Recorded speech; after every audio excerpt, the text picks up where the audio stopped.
Bonsoir et bienvenue dans cette nouvelle édition du 7-8 Le Journal. Ravi de vous retrouver. Voici les titres de ce jeudi 15 juin 2017. Comme le veut la tradition, les épreuves du baccalauréat ont commencé ce matin par la philosophie. Ils sont 718 890 lycéens à avoir planché sur des sujets divers tels que suffit-il d'observer pour connaître, défendre ses droits, est-ce défendre ses intérêts ou une œuvre d'art est-elle nécessairement belle ? Plus que quelques jours avant le second tour des législatives, c'est la fin de campagne pour tous les candidats. Les électeurs vont-ils confirmer les résultats du premier tour qui ont vu les candidats d'En Marche largement en tête ou rectifier les choses pour ne pas accorder une majorité trop importante ? Nous irons dans 2 circonscriptions avec les candidats.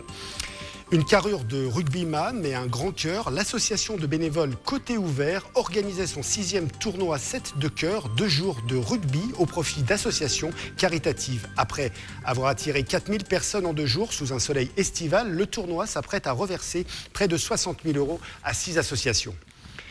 Et on ouvre ce journal avec cette mobilisation nationale des salariés de Safran Engineering. Une filiale du groupe aéronautique Safran. Une centaine d'entre eux ont manifesté ce jeudi matin sur le site de Saclay.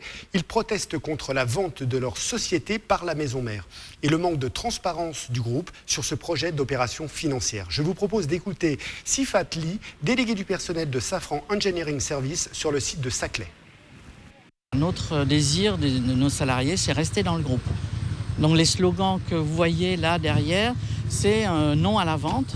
Donc on sait que si on va être vendu dans une société de service, on aura beaucoup moins d'avantages et on ne sait jamais, il y aura des licenciements ou un plan social.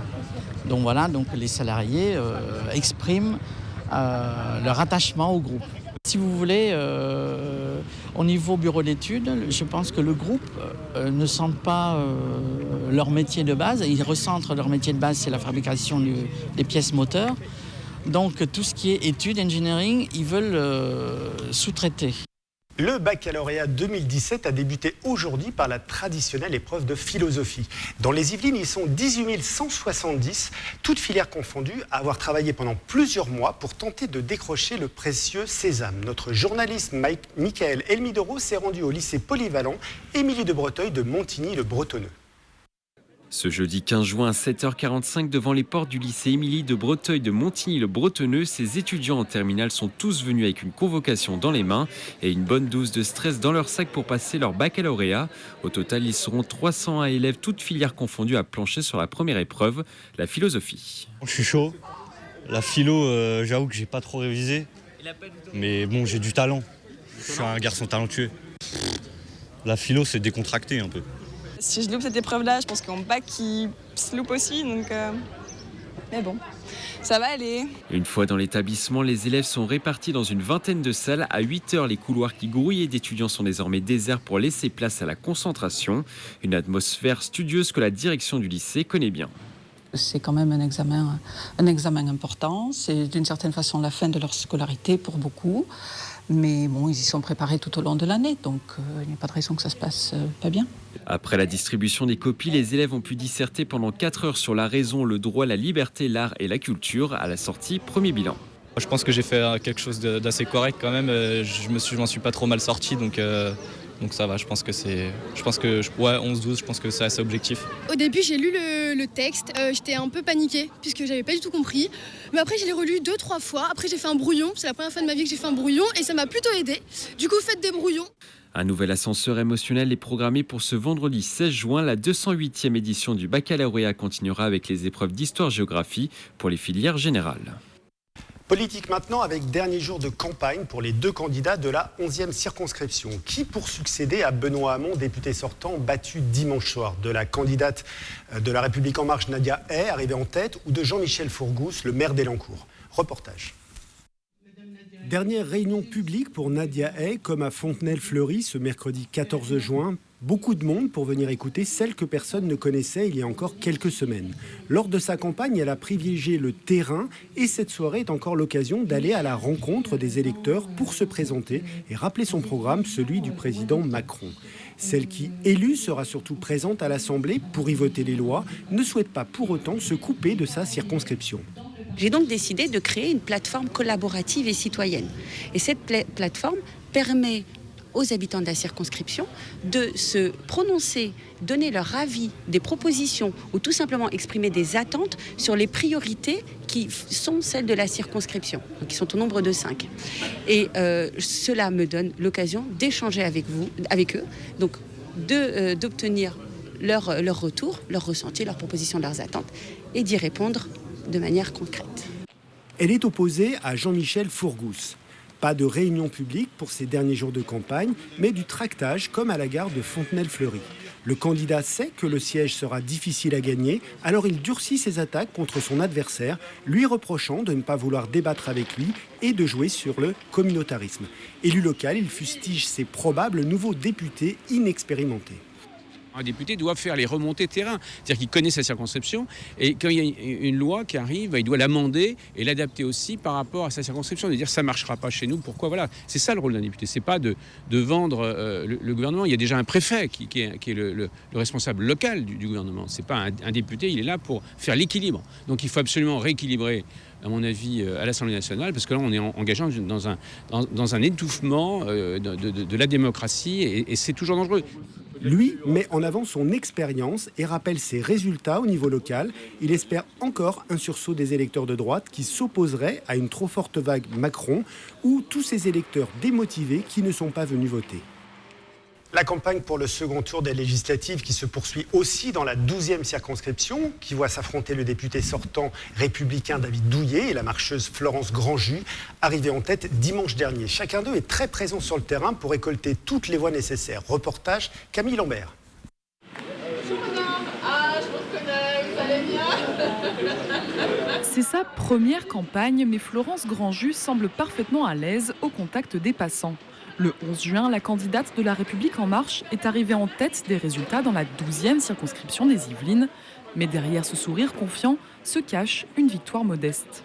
Rien n'est gagné, c'est-à-dire que tant que les choses ne sont pas faites, il faut savoir rester humble, il faut savoir rester modeste. Et puis, ce sont les urnes qui parleront dimanche et qui, j'espère, confirmeront les résultats du premier tour. On est satisfait du résultat du premier tour, bien évidemment, mais avec un taux d'abstention qui est important. Un taux d'abstention qui avoisine les 48% dans cette circonscription. L'enjeu du deuxième tour sera donc de convaincre ceux qui n'ont pas souhaité se déplacer aux urnes.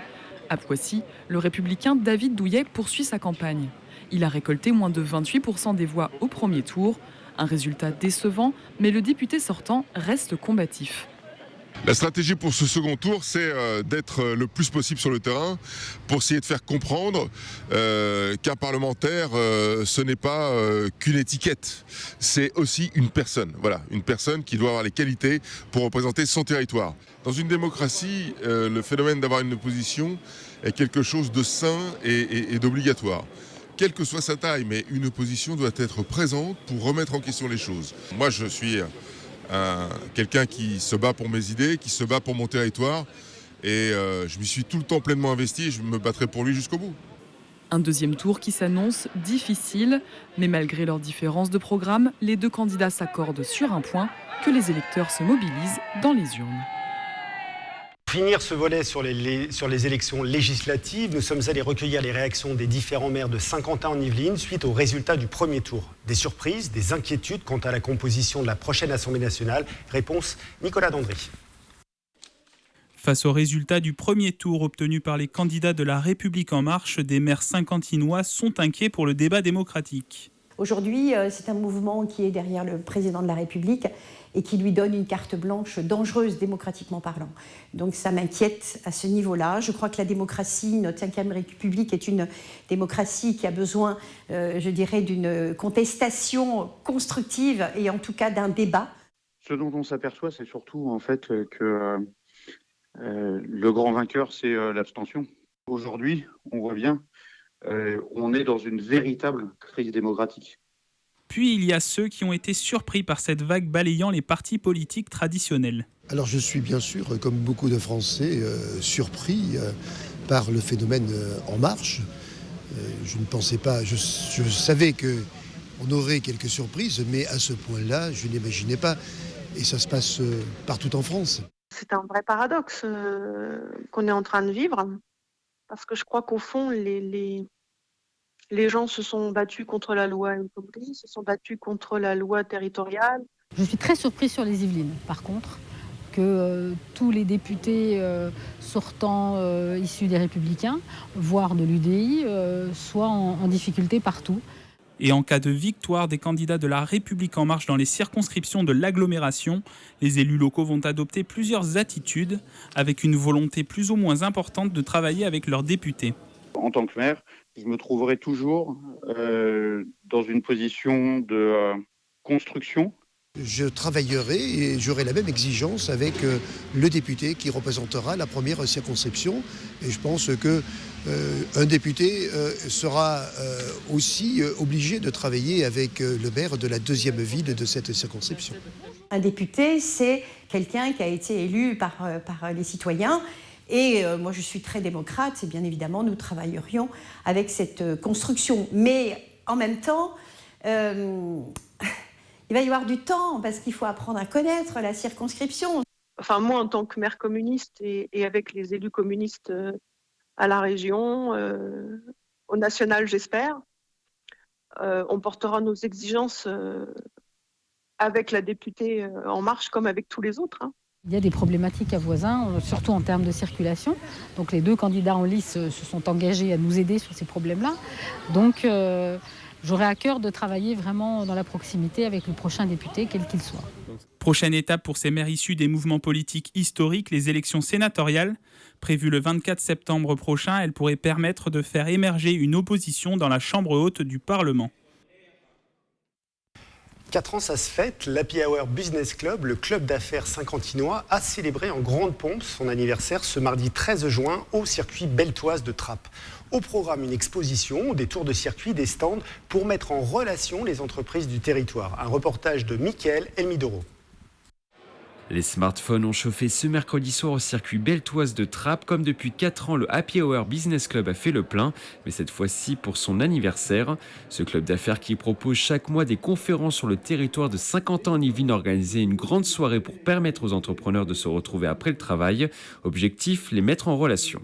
Dans ce club d'affaires, vous allez rencontrer aussi bien les tout petits, des créateurs, que des multinationales, style Sodexo, style Thales, style le MEDEF, etc. Plein. Et, ou alors des professions libérales, des banques, il y a de tout. Une formule qui fonctionne, ils sont aujourd'hui plus de 160 à avoir adhéré au club d'affaires. C'est un moment déjà convivial qui permet effectivement de pouvoir rencontrer des gens qu'on n'aurait pas forcément l'occasion de rencontrer, tout en ayant ce côté un petit peu de réseau. Donc ouais, c'est très, très sympa. Donc le club HHBC me permet de rencontrer des partenaires, des futurs collaborateurs, des clients également.